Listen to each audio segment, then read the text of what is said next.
Aujourd'hui, 15 août 2022, jour anniversaire de l'indépendance du Congo-Brazzaville. Mes chers compatriotes, comme tous les ans, nous organisons le grand meeting de la diaspora congolaise à Paris. Comme vous le savez, cette organisation est basée sur la dénonciation parce que nous n'avons jamais obtenu cette indépendance et ça, vous le savez. Cette 9e édition est dédiée à tous nos compatriotes disparus qui ont lutté et qui ont cru en ce combat. Nous leur rendons hommage parce que ces compatriotes ont toujours été avec nous. Ces compatriotes nous ont soutenus, nous avons travaillé ensemble, nous avons œuvré pour la liberté, nous avons œuvré ensemble pour la libération du Congo-Brazzaville, nous avons œuvré ensemble pour la libération de l'Afrique en général. Mes chers compatriotes, l'Afrique tout entière se doit de soutenir le Mali. Nous devons saluer aujourd'hui le courage de nos frères maliens qui ont décidé de mettre les forces étrangères dehors. Nous devons les soutenir parce que cette lutte est la nôtre. Nous devons absolument nous affranchir. Nous devons absolument soutenir tous les peuples africains qui manifestent leur volonté de souveraineté. Nous avons toujours cherché à nous libérer du joug du colonialisme. L'occasion se présente à nous aujourd'hui. Nous devons absolument soutenir ce peuple. Parce que, tout comme eux, nous avons besoin de nous libérer de l'Occident. Notre malheur est causé par leur présence en Afrique. Le combat va être lent, mais la victoire est déjà perspective. Le salut est au rassemblement, ainsi qu'à l'assemblement de tous les Africains autour de l'Afrique et à leur marche inexorable sur le chemin de la lumière. Pour l'amour de l'Afrique, personne n'a le droit de se taire. Pour nous aimer nous-mêmes, point de repos, jusqu'à ce que, comme l'aurore, l'Afrique apparaisse noble, fière et majestueuse. Jusqu'à ce que sa délivrance se produisant comme un flambeau qui s'allume, embrase et charrie dans les eaux tumultueuses du fleuve Congo et celles infinies de l'océan Atlantique. Toutes les misères et tous les deuils présentement insurmontables. Mes chers compatriotes, toute chose est possible, si et seulement si l'Afrique dans son ensemble entre dans la bonne gouvernance. Ne nous laissons pas manipuler. L'Afrique ne doit compter que sur elle-même. Soyons tous vigilants et prêts à tout moment. Je vous remercie. En cette journée du 15 août, j'aimerais avoir une pensée particulière pour ceux qui se sont battus avec nous pendant cet éveil patriotique africaine de la diaspora qui a commencé aux alentours des années 2009 et qui a pris vraiment la mayonnaise, comme on dit, son essence en 2010 avec les grandes actions qui ont porté tous ces Africains qui se sont levés de partout dans le monde pour défendre les leurs, les siens, leur population, pour crier haut et fort qu'ils sont contre tous les massacres, toute cette servitude, tous ces vols dans nos pays. Une pensée particulière à ceux qui nous ont laissés, mais avec qui on avait commencé le combat, qui ne sont pas là aujourd'hui pour voir comment nous avons avancé, comment nos sacrifices n'ont pas été vains. Je pense à Maman Kaboulou, membre du RCK, de son vrai nom, Nathalie Kimpembi Kimper, qui est morte tout justement ce 15 août. Je pense à François Gémard, ce Français à la peau blanche mais au cœur noir, qui nous a rejoints après une longue marche contre les viols utilisés en armes de guerre. Je pense à Nikens Nikibwe, cet homme d'affaires qui a rejoint le mouvement des combattants par amour de son pays et en soutien à ses compatriotes. Je pense à Gabriel Makwela, ce membre du RCK aussi, ce coordinateur général du RCK Allemagne, qui nous a quittés il y a cela très peu de temps, mais qui a eu, lui, la chance de pouvoir voir au moins un mini-changement. Je pense à Patricia Eketebi, une femme de poigne qui défendait le Congo partout où elle passait. Je pense à maman Christine Boko, cette femme dotée d'une force incroyable malgré son handicap et qui défendait aussi son Congo partout, qui le portait partout. Je pense à Tati Ngandou, ce combattant de l'UDPS qui était prêt à se jeter corps et âme sur tout quiconque dirait du mal du Congo. Je pense à Titi Chamala, cette personne douce et chaleureuse, mais qui devenait aussi fort quand il s'agissait de parler et de défendre le Congo. Et je pense à Armand Tungulu, celui qui a fait sacrifice de sa vie pour dénoncer Kabila. Je pense aussi à Floribert Chebeya, son compagnon de toujours, dans la vraie vie et dans la mort. Je pense aussi à cet homme contesté, mais qui a eu son importance, Honoré Ngwanda, dans la lutte, dans la résistance des Congolais. Et je pense aussi à ce journaliste Anissé Mobé, qui nous a quittés et qui défendait aussi avec sa plume le Congo. Je pense à maman Thérèse Kampangala, qui elle aussi s'habillait du Congo de la tête aux pieds pour montrer que le Congo est magnifique et qu'il peut habiller le monde entier. Et je pense à Luc Nkulula également, ce jeune qui nous a quittés pour défendre son pays. Ils sont nombreux, ceux qui nous ont quittés, qui n'ont pas vu l'achèvement de notre lutte, qui n'ont pas vu à quel point aujourd'hui le Mali dit dehors les soldats africains, les soldats français, qui n'ont pas vu qu'aujourd'hui les Africains, le Cameroun, le Niger, le Ghana, la Guinée, arrivent face à Macron à leur dire « Nous ne traitons plus avec la France et ce soir, nous allons aller en Russie ». Qui n'ont pas pu voir qu'aujourd'hui la population africaine arrive à dire non aux Chinois qui s'imposent chez nous, disent non aux Blancs qui veulent tout prendre, qui n'ont pas encore vu, qui n'ont pas pu voir toutes ces femmes et ces hommes dans la diaspora qui se lèvent, qui ont réussi à sensibiliser tous ces vecteurs qui ont réussi à mobiliser tous ces hommes d'État, tous ces célébrités, tous ces artistes qui aujourd'hui ne parlent que du Congo, qui ne parlent que de l'Afrique, qui n'ont pas vu à quel point nos enfants, qui sont nés français, anglais, américains, allemands, toutes les nationalités occidentales, aujourd'hui se dire être africains et qui défendent la couleur de tous nos drapeaux. Je leur dis reposez en paix, car vous avez travaillé. Vous avez réussi votre mission. Le reste, nous continuerons pour vous, car vous le méritez. Merci. C'est de mettre fin à son monde. Et ce n'est pas d'aujourd'hui. J'ai foi en lui. Voilà, chers Africains, Blandine Zafitua, présidente de la souveraineté panafricaine. Vous me direz, c'est quoi? C'est un grand mouvement. Un mouvement, je pourrais dire, plus philosophique, mais qui s'est réalisé par des actes concrets, de mobiliser tous les Africains dans un maximum de plus d'une trentaine de pays que nous avons pu réunir sous ces mêmes emblèmes. L'Afrique se mobilise pour sa souveraineté. N'est pas membre de ce mouvement celui qu'il veut, est membre de ce mouvement celui qui croit en la fraternité, à la solidarité africaine avant tout. Est membre de ce mouvement celui qui croit, qui a la foi que ce pays sera libre, que son pays sera libre, que son peuple sera libre. N'est pas membre de la souveraineté qui le veut, est membre de la souveraineté celui qui est prêt à se sacrifier pour ses frères et sœurs et pour son pays. Et n'est pas membre de la souveraineté celui qui vient servir l'homme blanc. Est membre de la souveraineté celui qui sert son peuple et l'homme noir. Voilà pourquoi nous avons créé ce mouvement et je fais un bonjour à tous les membres partout dans le monde où vous êtes. La souveraineté panafricaine continue à se battre, à porter ses valeurs et à créer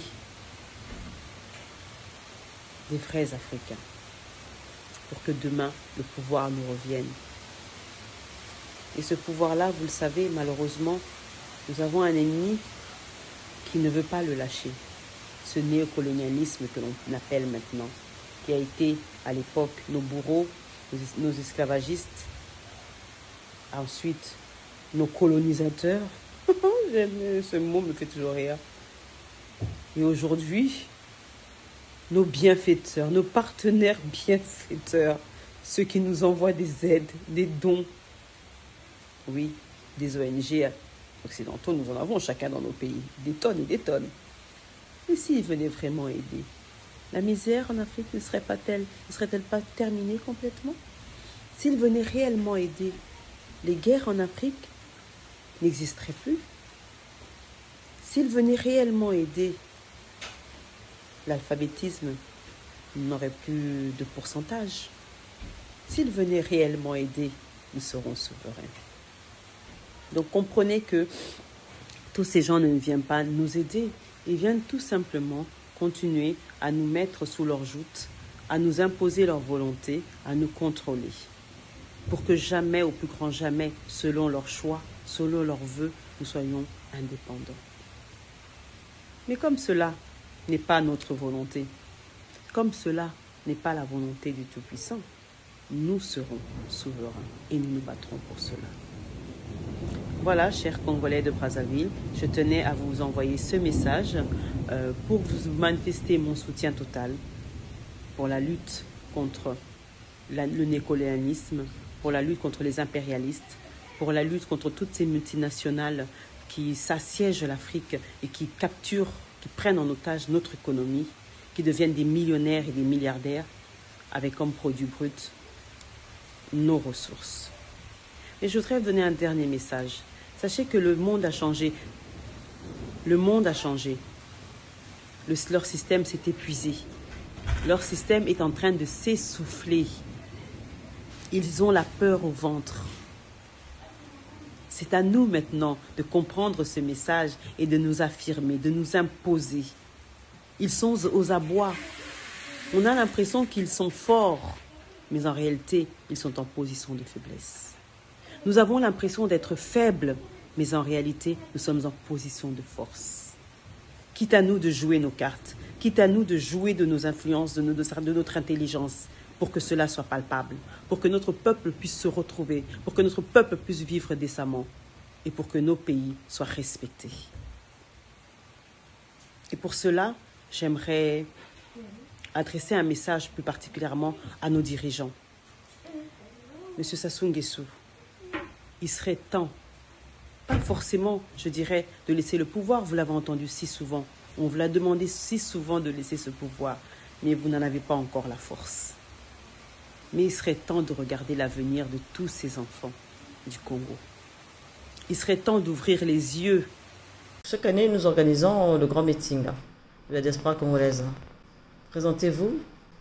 Merci. Je suis Monsieur Cyr Destorquier, acteur politique, président d'association politique. 15 août 1960, 15 août 2022. Qu'est-ce que cela vous inspire? Oui, 15 août 60, 15 août 2022, cela fait 62 ans que le Congo, notre pays, a accédé à la souveraineté nationale. Le Congo est indépendant. Qu'est-ce que cela nous inspire? Je pense que le concept d'indépendance nationale est quelque chose d'assez complexe qu'il est important qu'on s'y arrête un moment. Un pays, un État, une nation indépendante, qu'est-ce que ça veut dire? Un pays indépendant, c'est un pays qui ne dépend pas d'une volonté extérieure, étrangère, pour faire sa loi fondamentale, sa constitution, ses règlements. Un pays indépendant, c'est un pays qui a la maîtrise de son destin. C'est-à-dire, c'est un pays dont le territoire national est garanti en termes de sûreté, de sécurité, d'intégrité territoriale. Un pays indépendant, c'est toujours ce concept d'indépendance, un pays indépendant, c'est un pays qui souverainement définit ses politiques publiques. la politique de l'éducation nationale, la politique de santé publique, les projets pour l'agriculture, l'alimentation, l'autonomie alimentaire, l'autosuffisance alimentaire, la sécurité alimentaire, l'accès à l'eau potable, l'accès à l'électricité, un environnement sain, l'accès au logement et des infrastructures qui sont favorables et à la vie humaine et aussi au développement industriel. Donc un pays qui maîtrise toutes ces fonctions-là, tous ces choix, est un pays indépendant. Aujourd'hui, nous pouvons, même un jeune étudiant de première année à l'université peut se rendre compte que notre pays aujourd'hui n'est pas dans cette situation-là. Nous n'avons pas les médicaments, nous ne fabriquons pas les médicaments que nous consommons, nous ne fabriquons pas un certain nombre d'équipements que nous utilisons, nous ne produisons pas la plupart des aliments que nous consommons, etc., etc. Donc chaque Congolais aujourd'hui peut se rendre compte que cette notion d'autonomie, d'indépendance, de souveraineté, nous ne l'avons pas. C'est pour cela que les dirigeants, que tous les membres de la communauté doivent œuvrer de telle sorte que nous arrivons à acquérir ces potentialités, ces atouts qui feront que demain, tout citoyen aura accès à l'eau potable, à l'électricité, le droit à l'éducation, la santé. Donc voilà en quelques mots ce que je voulais un peu éclairer sur cette notion de dépendance. Il va donc de soi que chacun d'entre nous devrait veiller à ce que nous arrivions à cet état de fait. Depuis 2014, il a souvent été question du grand meeting à chaque célébration de l'indépendance au Congo. C'est quoi le grand meeting de la diaspora congolaise? Quel en est le bilan? Ah oui, le grand meeting, c'est notre fierté. Je puis vous le dire. Le grand meeting a été ce concept-là que nous avons mis dans le débat politique congolais. Quand je dis nous, nous sommes des amis, nous étions 4, donc à configurer ce concept et cet espace de grand meeting.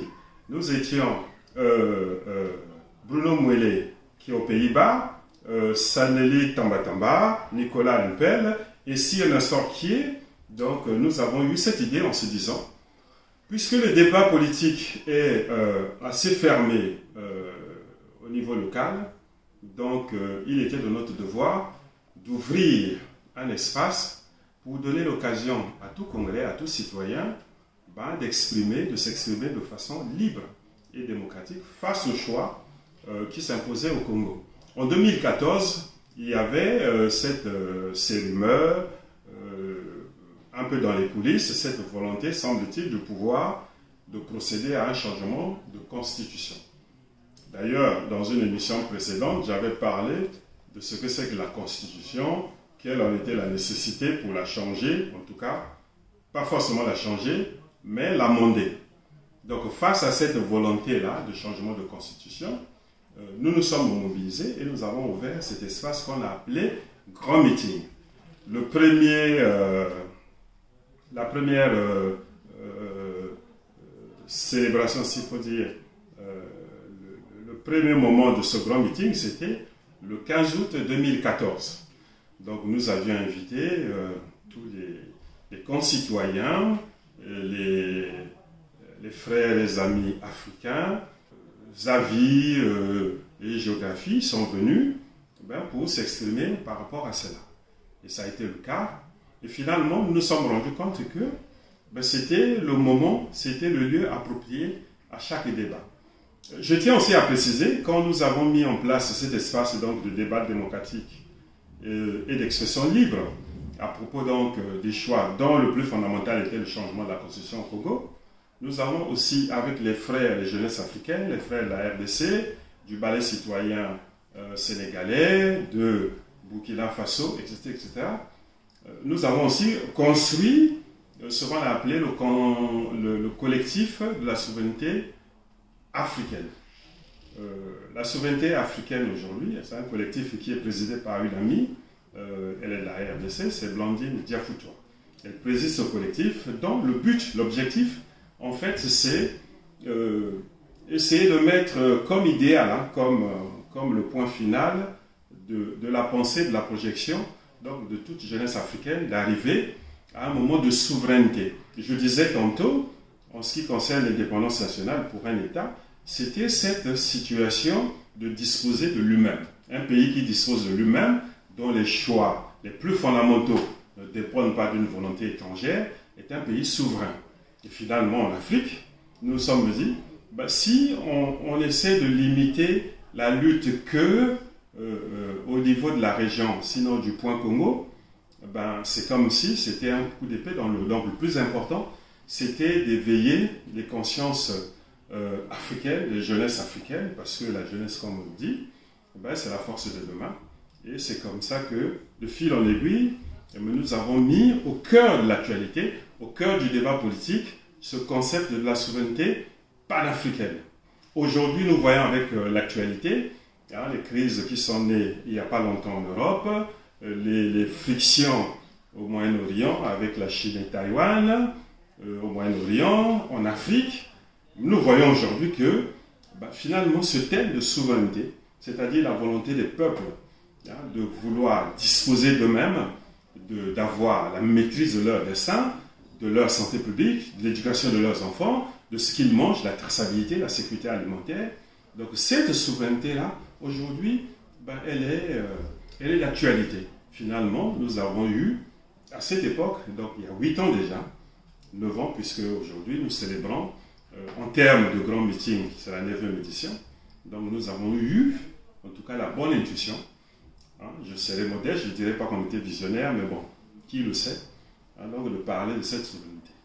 Finalement, il convient à chaque citoyen, à chacun d'entre nous, de prendre conscience que la souveraineté pour un État, la souveraineté pour la jeunesse, c'est d'arriver demain à un idéal de vie humaine, confortable, et puis d'un idéal de liberté de choix.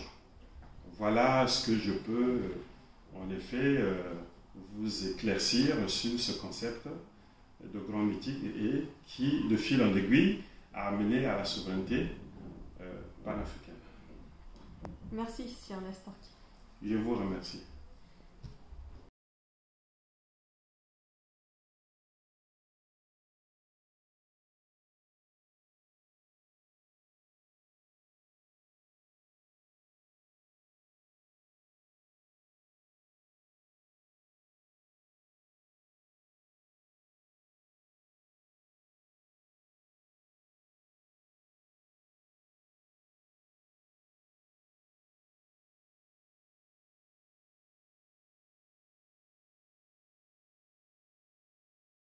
Mesdames et messieurs, chers compatriotes de la diaspora, chers camarades militants des partis de l'opposition congolaise, je voudrais féliciter les initiateurs et les organisateurs de ce meeting qui a lieu ce jour 15 août 2015, qui est un jour du 55e anniversaire de l'indépendance de notre pays. C'est une occasion propice à l'analyse de la situation politique actuelle de notre pays. Je voudrais donc les remercier de m'avoir associé à cette rencontre et de me faire l'honneur de prendre la parole à cette occasion. C'est un réel plaisir pour moi de m'adresser à mes compatriotes de la diaspora. Le 55e anniversaire de l'indépendance de notre pays a lieu dans un contexte politique tendu, dans un conflit politique, dans un climat politique conflictuel, qui pourrait avoir des conséquences graves pour notre pays si la raison ne prenait pas le dessus sur tout le reste. Nous ne serions pas arrivés à ce niveau de tension politique inquiétante d'aujourd'hui si l'esprit antidémocratique du parti unique n'était pas resté vivace dans la vie politique de notre pays, condamnant à l'immaturité la démocratie pluraliste instaurée il y a 24 ans aujourd'hui dans notre pays.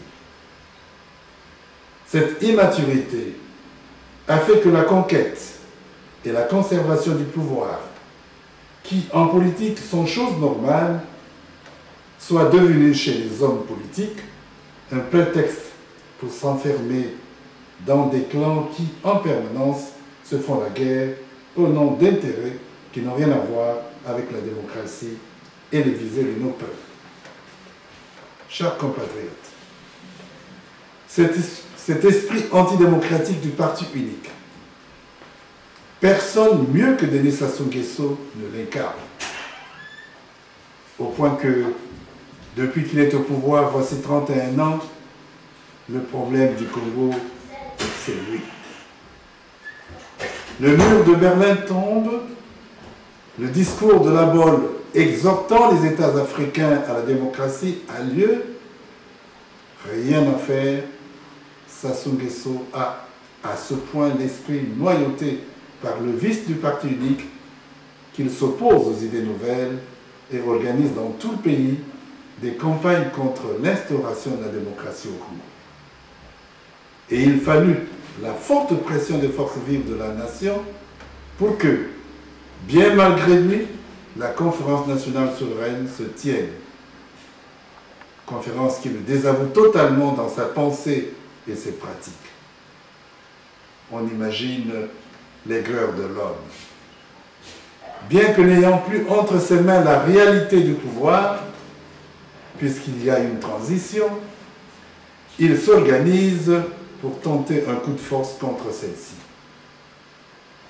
Et lorsque le pouvoir de Pascal Lissouba, élu au terme d'une élection tout à fait crédible, se met en place, Denis Sassou Nguesso fait tout pour en empoisonner le fonctionnement jusqu'à ce qu'il le renverse en octobre 1997. Pascal Lissouba renversé, Denis Sassou Nguesso, de retour, installe la dictature dans tout le pays, recourant à des pratiques dont il attendait qu'elle le maintienne au pouvoir pendant longtemps, si ce n'est à vie. Mise en place d'un système électoral vicié, d'où le refus obstiné de mettre en place une commission électorale indépendante, à l'instar de ce qui s'est fait un peu partout dans les pays africains.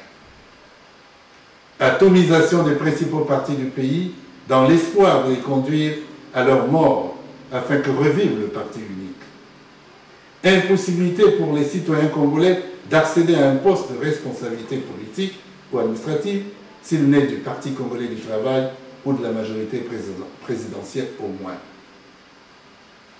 Comment après cela s'étonner que la politique qui, jusqu'à l'arrivée du PCT aux affaires, était une affaire de conviction, soit devenue, sauf chez un petit nombre, une affaire du ventre. Aujourd'hui, nous avons ce qu'on appelle la ventrologie. Une affaire d'argent, donnant ainsi raison à Pascal Lissouba qui disait que le premier ennemi de la démocratie, c'est l'argent. Chers compatriotes, aujourd'hui, vous voyez, Denis Sassou Nguesso affiche cyniquement et obstinément sa farouche opposition à la démocratie. Nous savions qu'au plan politique, Sassou Nguesso était tout sauf un démocrate. Mais nous étions loin d'imaginer qu'il oserait mettre en cause un acquis démocratique essentiel reconnu par bien des pays africains, acquis imposé par de longues et tumultueuses conférences nationales, à savoir l'alternance démocratique par la limitation constitutionnelle du nombre de mandats présidentiels à 2. Malgré des pressions des forces politiques de l'opposition et de nombreuses associations de la société civile, malgré les pressions de la communauté internationale, la France, les États-Unis, l'OIF, etc., qui dénoncent le tripatouillage des constitutions par certains chefs d'État africains en vue de se maintenir au pouvoir, malgré le mécontentement général des populations congolaises et leur désir de changement, Denis Sassou Nguesso reste sourd et déterminé à changer la constitution en vue de se maintenir au pouvoir jusqu'à sa mort, tant dans son idée, il est né pour le pouvoir. Chers compatriotes, au cours de ces 3 dernières années, 2012-2015, les forces politiques de l'opposition se sont mieux organisées par la création d'un certain nombre de plateformes.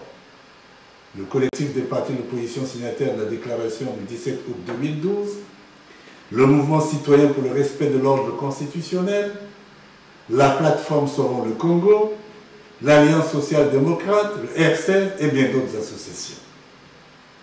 Toutes ces plateformes politiques ont fini par se regrouper pour former le FROCAD, Front républicain pour le respect de l'ordre constitutionnel et l'alternance démocratique.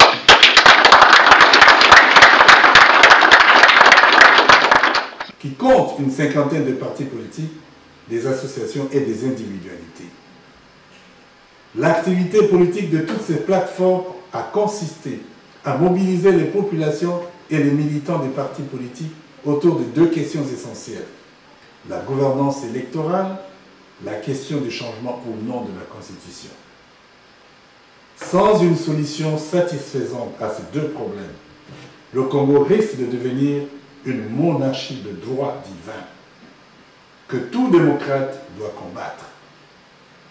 Nous nous y essayons par des rassemblements citoyens dans les quartiers, notamment à Brazzaville, les communiqués de presse, la conférence de presse, des meetings en salle, des meetings publics, notamment les méga-meetings de Brazzaville et de Pointe-Noire, des lettres ouvertes adressées au président de la République. Par aussi des rencontres régulières avec les représentants de la communauté internationale à Brazzaville, ambassade, l'Union européenne, le PNUD, pour évoquer avec eux l'évolution inquiétante de la situation politique au Congo, en les prenant à témoin. Nous leur communiquons nos opinions et leur montrons les risques que court le pays par l'entêtement de Denis Sassou Nguesso à se maintenir à la tête du pays, un pays déjà si mal géré. Nous sollicitons leur soutien et leur demandons d'exercer une pression constante sur Denis Sassou Nguesso pour qu'il n'amène pas le pays vers une nouvelle guerre. Chers compatriotes, c'est pour toutes ces raisons que le dialogue national en vue de réforme du système électoral dans notre pays est resté depuis 3 ans une exigence du collectif des partis de l'opposition qui sera rejoint plus tard par le mouvement citoyen et le FROCAD. Pour le FROCAD donc, le dialogue n'avait qu'un seul but, examiner la question de la gouvernance électorale dans notre pays.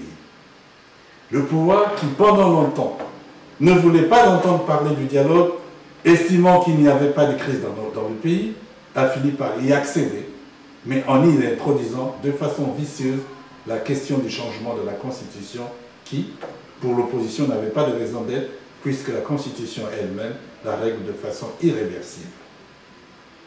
Quant à l'organisation du dialogue, pour l'opposition, il devait être préparé par un comité préparatoire paritaire dont l'objet devait être arrêter les critères de participation, arrêter l'ordre du jour, élaborer le projet de règlement intérieur du dialogue, arrêter la durée, régler la question de la présidence des travaux, voir les conditions d'application des résolutions du dialogue. Pendant longtemps, ne voulait pas entendre parler du dialogue, estimant qu'il n'y avait pas de crise dans le pays, a fini par y adhérer, mais en y introduisant de façon vicieuse la question du changement de Constitution qui, pour l'opposition, n'avait pas de raison d'exister, puisque la Constitution elle-même la règle de façon irréversible. Quant à l'organisation du dialogue, pour l'opposition, il devait être préparé par un comité préparatoire paritaire, dont l'objet arrêter les critères de participation, arrêter l'ordre du jour, élaborer le projet de règlement intérieur, arrêter la durée, régler la question de la présidence des travaux, voir les conditions d'application des résolutions issues du dialogue. L'opposition souhaitait faire de ce dialogue un événement national, une chose différente de ces rencontres inutiles auxquelles le pouvoir nous a habitués, comme la rencontre d'Evo ou de Dolisie. C'est pour ces raisons que l'opposition ne pouvait pas accepter la démarche vicieuse de Denis Sassou Nguesso, qui a consisté à commencer par des consultations, comme s'il n'était pas concerné, comme s'il n'était pas en réalité le principal concerné. Puis a convoqué un semblant de dialogue à Sibiti, dont il a lui-même et tout seul arrêté l'ordre du jour, les participants et leur nombre, la durée et la présidence de travaux, etc. C'est pourquoi l'opposition a dû organiser un dialogue national alternatif dont la particularité a été la participation des forces venant de la majorité présidentielle opposées au changement de la Constitution. C'est le KDD, le Combi, ça descend, je crois, le MCDDI de Kolila, le MES de Mme Minari, l'Alternance 2016, le RDD, le PSRV, le MSD, etc., de tant d'autres partis. Et vous savez que les conclusions de ce dialogue ont été rendues publiques. Ce dialogue a arrêté des choses précises, notamment l'appel à la résistance et à la désobéissance civile dans le cas où Denis Sassou Nguesso convoquait un référendum en vue du changement de constitution. Et voici ce qui est dit dans les travaux du dialogue alternatif. Mesurant la dangerosité de l'initiative du président de la République de changer la Constitution et son obsession à vouloir replonger le pays dans le chaos, le dialogue alternatif, se fondant sur les dispositions de l'article 26 de la Charte des droits et libertés adoptée par la Conférence nationale souveraine et considérée comme faisant partie intégrante de la Constitution du 20 janvier 2002, a lancé un appel à la résistance à cette autre forme de dictature et d'oppression et à la désobéissance civile en cas d'annonce de référendum par le président de la République. Fin de citation. Alors, il s'agit ici d'un véritable défi lancé par toutes les forces politiques et sociales qui sont opposées au changement de la Constitution. Cette décision, vous le voyez, appelle pratiquement, à un moment ou à un autre, à un soulèvement populaire, à l'instar de ce qui s'est passé au Burkina Faso, soulèvement qui a fait partir le président Compaoré. Alors nous disons que cette décision est légale, puisque conforme à l'article 26 dont j'ai parlé, adopté par la Conférence nationale souveraine, la Charte des droits et libertés, qui fait partie intégrante de la Constitution. Mais il faut toutefois rappeler qu'au cours de ces 3 dernières années de lutte contre le pouvoir en place, l'opposition congolaise n'est pas allée au-delà des méga-meetings. Il n'y a pas eu de marche, ni de sit-in, ni de journée morte, autant de moyens légaux prévus par la Constitution. Elle a dû hésiter d'user de ces moyens, estimant peut-être que les populations n'y étaient pas encore prêtes. Et pourtant, le mécontentement contre le pouvoir est général et profond dans le pays. Le désir de changement est réel. Alors, dans le cas où Denis Sassou Nguesso convoquait un référendum en vue de changer la Constitution, le peuple répondra-t-il effectivement à notre appel? Cette question mérite bien d'être posée dans la mesure où nous savons que la peur a bel et bien été inoculée dans le peuple, qui est conscient de la capacité de nuisance de Denis Sassou Nguesso, dont il croit qu'il n'hésiterait pas à faire tirer sur le peuple qui marche les mains nues. Les dirigeants de l'opposition, bien que déterminés à empêcher Sassou Nguesso de faire son coup d'État constitutionnel, sont certainement préoccupés par ce dilemme. Mais la grande mobilisation des populations de Pointe-Noire, leur enthousiasme et leur détermination que nous avons remarqué lors du méga-meeting de mai dernier, nous laisse espérer qu'il est possible de mettre le peuple congolais dans la rue contre le coup d'État qui fait.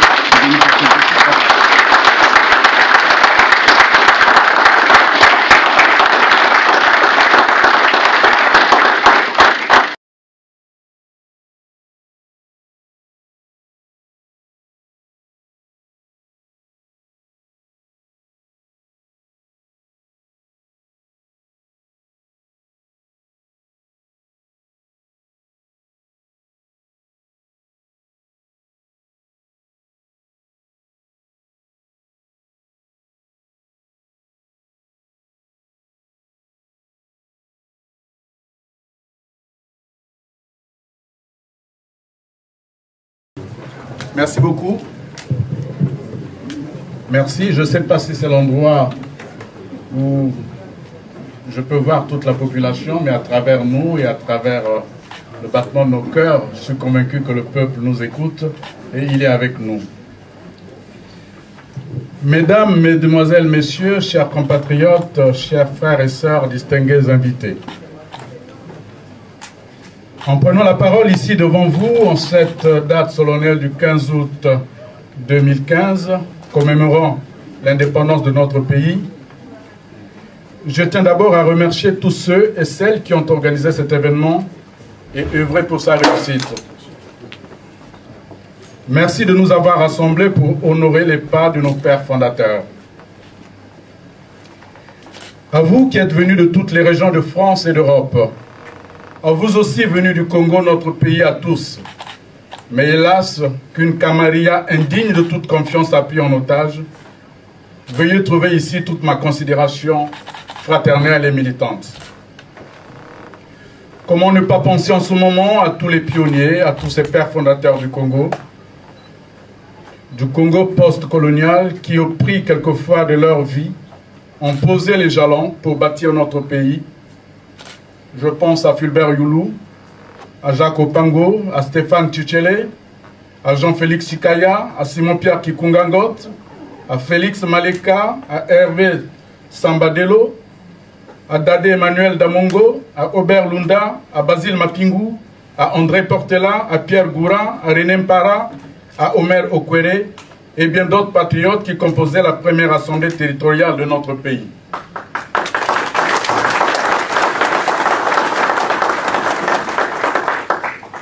Ils venaient de toutes les contrées du pays comme nous aujourd'hui. Ils venaient du nord, du sud, de l'est et de l'ouest, avec une seule et même volonté, donner un sens à leur combat en participant à la création d'une république unie et prospère. Leur rêve était celui de vivre ensemble et partager cet idéal de paix nécessaire à toute communauté civilisée. C'était le rêve de nos pères.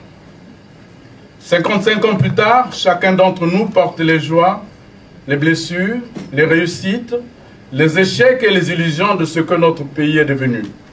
Assumons quelquefois des dérives auxquelles nous n'avons pas forcément été comptables ni responsables. Je sais aussi que nous avons heureusement laissé à l'histoire sa part d'espérance, en croyant fermement que ce que les générations précédentes n'ont pas pu faire ou réaliser demeurera sans doute le défi des générations futures. Autour de l'ouvrage, des générations se succèdent, se complètent, et toutefois qu'elles seront portées par des valeurs de paix et d'amour, l'œuvre participera à une forme d'universalité, pourquoi pas d'éternité. Un chef bantou, un vrai, est celui qui s'imprègne de cette richesse, celle qui consiste à comprendre un principe élémentaire qu'évoquait déjà l'Ecclésiaste, en confirmant qu'il y avait un temps pour tout.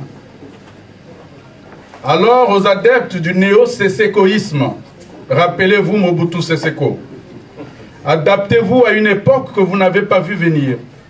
Écoutez le message de cette jeunesse qui vit une période extraordinaire, une période où le règne de la force n'est pas celui de la civilisation, mais de la barbarie. La jeunesse aujourd'hui a compris ce que disait Churchill autrefois, je cite, Les empires du futur sont les empires de l'esprit. Nous devons être les guerriers de l'esprit, pour reprendre Stefan Zweig, c'est-à-dire des hommes et des femmes capables d'éclairer le Congo, notre pays, avec des valeurs et des idées porteuses d'avenir. Les néo-sésécoïstes devraient écouter attentivement le murmure du fleuve Congo qui nous raconte l'histoire des disparus du Beach et qui nous rappelle tous que le sang des innocents est indélébile. Les morts ne sont jamais morts. Il est donc inutile de verser du sang supplémentaire parce que certains d'entre nous veulent à tout prix confisquer le pouvoir, un pouvoir hégémonique guidé par la haine de l'autre. Voilà pourquoi à présent je pense à mes amis, acteurs de la Conférence nationale souveraine, autre moment décisif de l'histoire de notre pays. Certains nous ont quittés très tôt, Jean-Blaise Kololo, Albert Roger Massema, Germain Pimbi, René Samba, Gabriel Machona, Brice Mata et les frères Mavounia, qui trouvent ici la détermination d'une génération décidée à poursuivre leurs rêves. Bravo!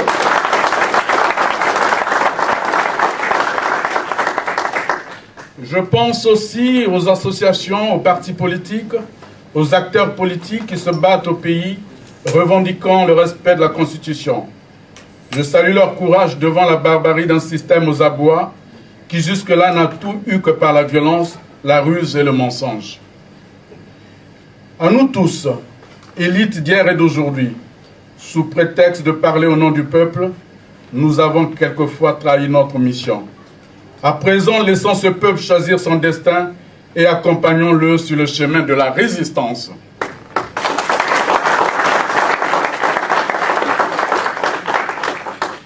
Car il n'existe pas de chemin d'avenir dans cette république devenue une république de cauchemar où intimidation, torture, arrestation arbitraire et assassinat renseignent sur la laideur des pratiques de ce régime englué dans l'ivresse de la répression aveugle. Qu'on ne vous monte pas avec des discours fiction sans fondement décrivant un Congo virtuel et fantasmé où l'on vous parle d'accès à l'eau potable, à l'électricité, à des salaires confortables et d'un peuple heureux. Bref, un Congo paradisiaque qui n'existe que dans l'esprit de ceux qui méprisent la réalité que vit notre peuple. Bravo!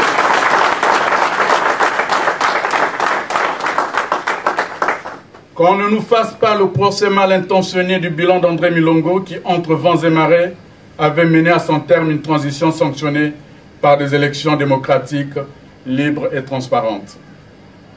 Qu'on arrête enfin de diaboliser le règne de Lissouba, alors que par esprit de nuisance gratuite, on a torpillé son mandat et livré le peuple à une soldatesque milicienne. Respectons le silence et la dignité des absents.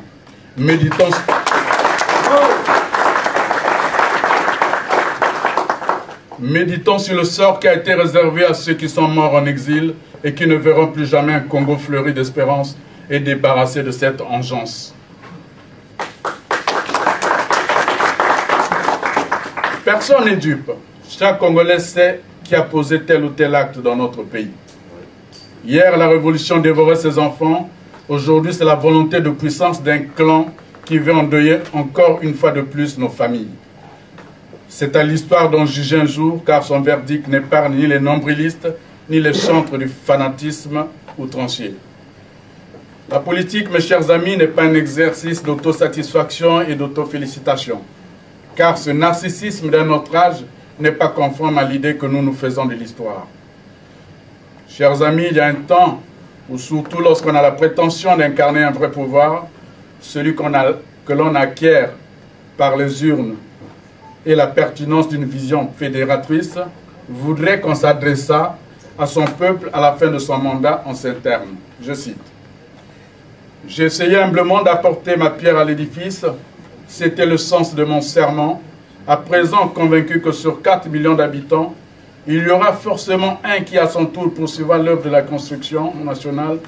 Je m'en vais en respectant la Constitution tout en demandant à la Providence de me laisser regarder avec bienveillance la poursuite du travail inachevé, mais qui s'accomplira dans de meilleures conditions, parce que le peuple congolais est un grand peuple.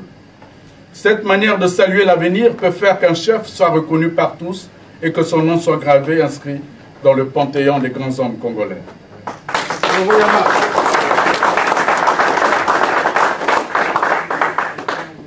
Voltaire disait, je cite, « Le génie n'a qu'un siècle, après quoi il faut qu'il dégénère ». C'est pour cette raison que ceux qui avaient rédigé la Constitution congolaise de 1992 étaient bien inspirés en limitant le nombre de mandats à 2. Cet héritage constitutionnel a été repris par ceux qui ont rédigé la Constitution de 2002, bien que s'inscrivant dans la logique d'un état d'exception, s'éloignant du républicanisme congolais, dont les jalons fondateurs ont été posés par la Conférence nationale souveraine. Par ailleurs, en violation de l'esprit et de la lettre de la Conférence nationale souveraine, ces chantres de la présidence à vie ont écarté des adversaires politiques en constitutionnalisant l'âge des candidats à la présidence de la République. Voilà pourquoi vaincre sans péril, en triomphe sans gloire. Ils ont cru nous avoir vaincus, mais ne nous ont jamais convaincus.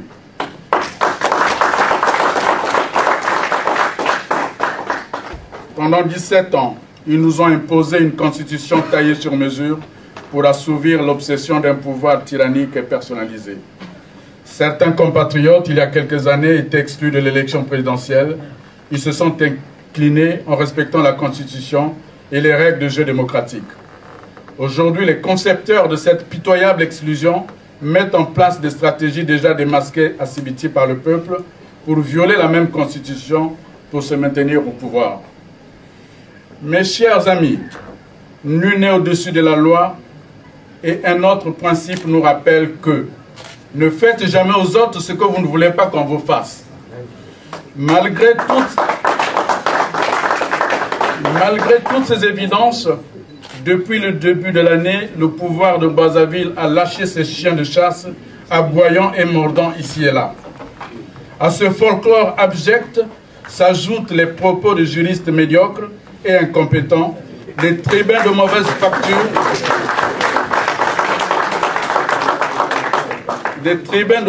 facture, et des communicants sans talent au service d'un pouvoir en panne d'imagination. Tous aujourd'hui versent dans un travers infect en soutenant l'insoutenable. À ces mercenaires de la plume et aux griots d'un autre âge, le peuple victorieux réserve le sort qu'ils mériteront. Mes chers amis, l'histoire est en marche. Personne, même le parti communiste le plus puissant des tropiques, je veux dire le PCT, ne pourra arrêter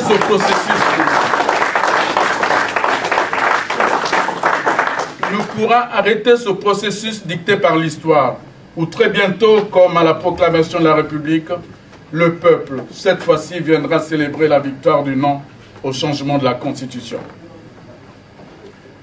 Goethe a dit, l'histoire est l'atelier mystérieux de Dieu. Mes amis, l'histoire s'écrit en ce moment. L'histoire est imprévisible. L'histoire est entre nos mains. L'histoire s'accélère. L'histoire nous interpelle. L'histoire chancelle. Mais la flamme ne s'éteint pas. L'histoire galvanise notre peuple. Alors venez, venez, venez nombreux. Rejoignez le Congo en marche. La victoire annoncée est entre nos mains. Elle est proche.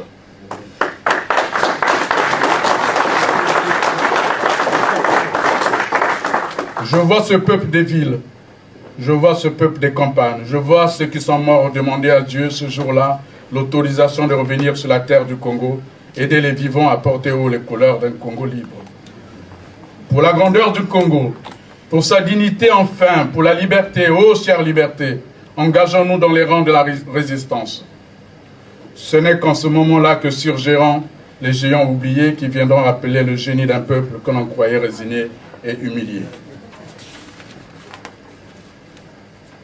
Moi aussi, je lance avec vous l'appel de la résistance à la tyrannie pour que chaque Congolais, du nord au sud, de l'ouest à l'est, comprenne que Tangu yango mekuma, Ngunga et Beti, ba Congolais bo telama, beno telama, vive la démocratie, vive le Congo, que Dieu bénisse le Congo.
présente le discours de M. William Makanda. Je suis plus connu par ce pseudo que par mon propre nom. Makanda, ceux qui connaissent un peu les langues Congo, ça veut dire tous les clans. Et quand vous rassemblez tous les clans, puisque le peuple est composé de clans, vous avez tout le peuple. Alors c'est peut-être pour ça que ce sobriquet a pris du succès, j'en sais rien. Voilà, donc aujourd'hui, moi je vais vous poser juste une question. Ça fait 54 ans d'indépendance. Il y a eu le combat de nos pères, on ne va pas revenir. Cette indépendance, elle n'était peut-être pas parfaite. Et ce n'était peut-être pas à eux de parfaire. Peut-être qu'ils n'avaient pas la force de terminer ce travail. Ils ont fait ce qu'ils ont pu. Certains, comme Mathieu André, est mort quelque part en exil. Il n'a pas vu l'élan d'allégresse, les chants de gloire, de joie que lançaient ses confrères. Alors qu'il avait lancé son amical qui s'est battu, lui, il est mort quelque part, en prison. D'ailleurs, on ne sait même pas où il a été enterré. Donc ce travail a été le travail de leur génération. Certaines générations avant nous ont lutté contre le colon portugais pour des questions de religion, parce qu'ils avaient leur religion, on leur imposait une autre. C'est ce que je disais tout à l'heure, la bataille de Mbouila, qui concernait les Portugais et Vitankanga, c'était à propos justement de l'identité. Alors qu'est-ce que nous avons raté quelque part? Avons-nous raté éventuellement l'union ou l'unité? Avons-nous raté le mode de gouvernance? Peut-être que cette république à l'européenne ne nous convient pas. Qu'est-ce qui fait que nous ne sommes pas unis? Pourquoi aujourd'hui, lorsqu'on vous regardez notre indépendance, mais il se distingue une chose, il y a une constante, il y a un homme, un éléphant, il est là 30 ans de règne, 40 ans dans la sphère, il est là depuis Marien Ngouabi, depuis 1969, il est là, il impose, il est là et il veut rester. Donc finalement, tout le travail qui a été abattu par les pères de l'indépendance, c'est pour qu'on ait à la fin une dictature. Donc nous sommes passés de l'indépendance à la dictature. Et j'aimerais qu'on arrive à comprendre ça aujourd'hui. Donc moi j'ai toujours dit que chaque génération doit se battre, doit mener le combat qui est le combat de son temps. Le mien, ce n'est pas contre M. Sassou. Ça aurait été quelqu'un d'autre, ça aurait été la même chose. Mais simplement cet homme cumule peut-être par sa passion du pouvoir le maximum du temps d'indépendance de mon pays. Et moi ça me pose un problème. Et il veut encore rester là, il ne veut pas partir. Mais moi je vous dis, je vais prendre une de ces vaches à Oyo, je vais le mettre dans un chariot, je vais le renvoyer chez lui. Parce qu'il s'il pense qu'il est là, qu'on ne peut pas le déboulonner, c'est faux. C'est une guerre mentale, mes frères. C'est une guerre mentale, il ne va pas la vaincre par les armes. Nous devons lui dire, ne vous découragez pas. C'est notre pays. Qu'est-ce que nous allons laisser à nos enfants? C'est vrai que nous sommes ici, nous mangeons notre semoule, nous sommes bien. Mais pensez à votre ADN. Vous avez des enfants, des frères, des cousins qui restent là-bas. Quand il n'y aura plus de pétrole et de bois, quelqu'un l'a dit ici, qu'est-ce qui va rester à ce pays? Donc aujourd'hui, c'est un moment de réflexion. Quel est le bilan de 54 ans d'indépendance? Nous avons accumulé des centaines de milliers de milliards pendant toute cette période. Il y a eu beaucoup d'argent. Attendez, si un homme qui a 1 milliard construit la même maison qu'un homme qui a 100 000 francs, il y a un problème. Monsieur Isidore Aitonga me disait que le Congo a brassé pratiquement 3 fois le budget de Paris. C'est-à-dire plus de 100 milliards de dollars. Mais qu'avons-nous au Congo qui expliquerait qu'il y ait 100 milliards de dollars aujourd'hui investis dans notre pays? Vous me direz, oui, on est contre Sassou. Non, mais on n'est pas contre Sassou. C'est pas ça. Entre le rapport de ce qu'il a engrangé en matière d'argent et de moyens et ce qu'il nous fait maintenant à la fin, des petites routes par ici, des brouillons de cases présidentielles là-bas, ce n'est pas ça qui va développer le pays. Donc moi je pense qu'aujourd'hui il faut qu'on se lève tous. Et moi je vous le dis. Moi je vais vous dire, au moment où je voulais créer un discours, je me suis endormi, j'ai fait un rêve. Je vais vous raconter mon rêve. Et vous allez le trouver peut-être étrange, mais c'est pas grave. Je rêvais. J'ai vu un homme venir en soutane, c'était quelqu'un, je voyais, j'ai dit mais c'est qui ce type? C'est un prêtre. Et je vois Youlou, Fulbert Youlou. Attends, je dis non, il faut me parler en lari, je ne comprends pas toutes les langues, il faut me parler en français. Oui, je suis venu vous voir parce que j'ai quelque chose à vous remettre. Qu'est-ce que c'est? Une calebasse. Ah, mais qu'est-ce qu'il y a dedans? Ah, mais il faut regarder. Je regarde, mais ça sent. Je dis oui, il y a un peu de terre au fond, mais au-dessus, il n'y a que des larmes et du sang. Je dis, ah bon, qu'est-ce que c'est? Je dis, mais c'est les larmes de ton peuple.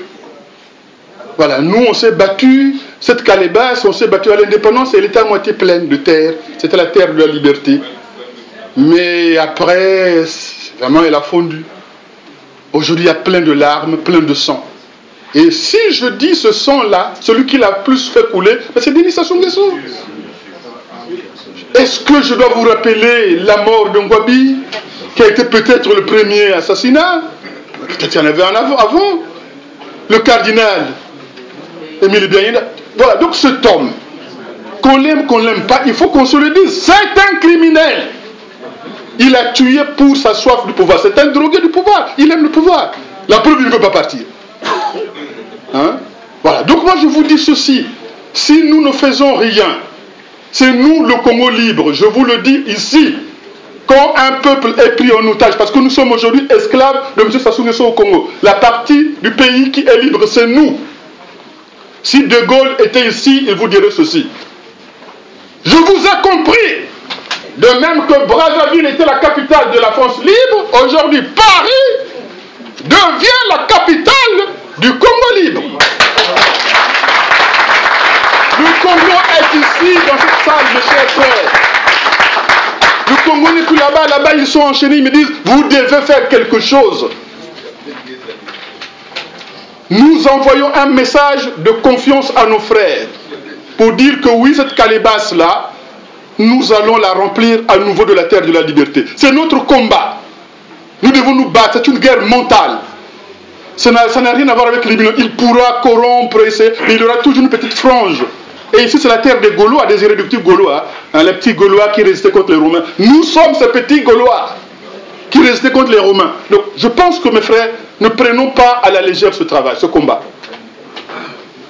Les Machua se sont battus exactement comme nous. Ils n'avaient pas, ils avaient en face d'eux la puissance coloniale, l'empire français.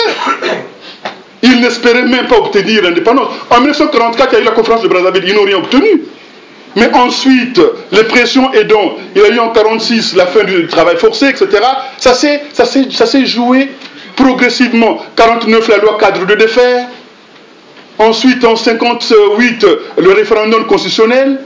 Enfin l'indépendance, la proclamation de la République en 1958, le 28 novembre, et enfin l'indépendance. Donc voyez-vous, c'est un long processus de combat qui a commencé depuis très longtemps, qui part depuis, je voulais citer le premier roi du Congo, qui s'appelait Nzigankuku, un nom bizarre, voilà, Nzigankuku, le premier qui s'est opposé aux Portugais, qui a été tué. Donc moi je pense que nous devons faire le travail dans notre génération. Et mon frère Patrick Eric Mapoya a toujours dit, nous sommes le Congo. Donc moi je n'ai qu'une parole à vous dire. Nous sommes le Congo libre, nous sommes le peuple, nous sommes le pouvoir. Je vous remercie. Donc, sans plus tarder, je vais inviter l'individualité Sir Nestor Congo. La violence de l'État. La violence de l'État a pris... comment dire ça, a pris le dessus, hein, dans la gestion de l'État. Je ne vais pas parler de chaque chef d'État, ce qui s'est passé sur chaque chef d'État, mais ceux qui disent, qui prennent Sassou comme un modèle, qui pensent que c'est un bon vin, hein, on peut continuer à en boire, à le savourer. Ils n'ont jamais pris un crayon, une feuille, pour savoir combien de gens qui sont morts du fait politique depuis que Sassou est sa terre. Combien? Qui a pris simplement un crayon? Essayez de parler de ceux des morts connus, mais aussi des morts qui ne sont pas connus. Combien de morts? Combien de Congolais qui sont morts sous le régime de M. Sassou? Moi, je vous dirais que la guerre de 97, c'est vrai, il y avait deux antagonistes, hein, qui diraient, mais c'est surtout la guerre de la conquête, celle qui a consisté à comment dire ça,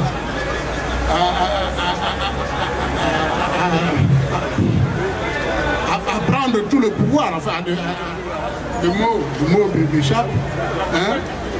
La conquête du pouvoir, Mais c'est ça surtout qui a fait qu'il y ait eu beaucoup de morts au Congo.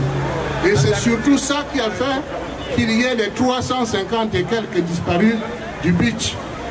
Hein? Bon. Donc, on aimerait bien que quelqu'un reste tout le temps.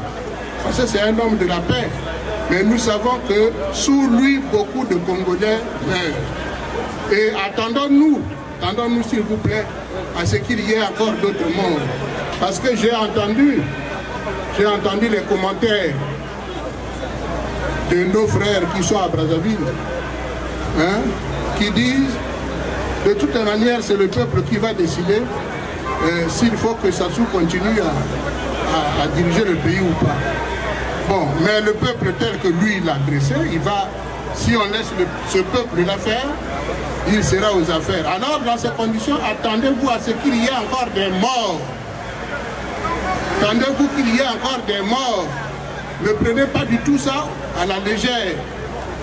Moi qui vous parle, j'ai perdu aussi des parents. J'ai perdu des enfants que j'aimais bien, hein, qui sont morts sous cette guerre de 97. Quand je vois, il y en a qui s'en approprient, disent c'est leur affaire. Hein, ils en ont beaucoup souffert. Mais oui, ils en ont beaucoup souffert. Mais on sait que leurs enfants étaient en Europe ici. Hein? Leurs enfants n'étaient pas là-bas. Hein? Bon, moi je pense que nous avons raison, hein, de manifester, de dire ouvertement, de dire sur la place de Paris que le Congo est en danger. Ça c'est M. Sa. La France a tellement fait du mal. La France a tellement fait du mal à toute l'Afrique. Il y en a marre.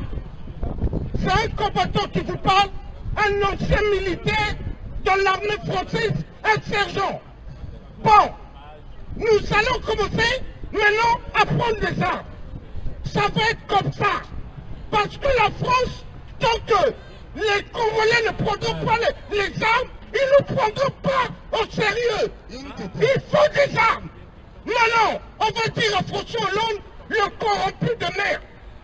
Hollande, tu nous as tellement déçus. Ton faux discours que tu as fait à Dakar en disant pas de troisième mandat au dictateur. Mais quand tu as reçu les mallettes noires qui sont passées à Bercy de la France-Afrique de merde, du général de Gaulle, leur programme pour détruire toute l'Afrique. Nous disons, mes frères et sœurs, le peuple congolais, serrons-nous la main, expression de notre unité. Restons dans l'amour, la paix et la fraternité. Lèvons les modèles à la génération qui vient. Mes amis, depuis ma naissance jusqu'à maintenant, je n'ai pas encore trouvé la paix. Mes amis, depuis ma naissance jusqu'à maintenant, je n'ai pas encore trouvé la paix. Je la cherche, oui, je la cherche. La paix dans ce monde. Oui, je cherche, oui, je cherche. La paix sur cette terre.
seulement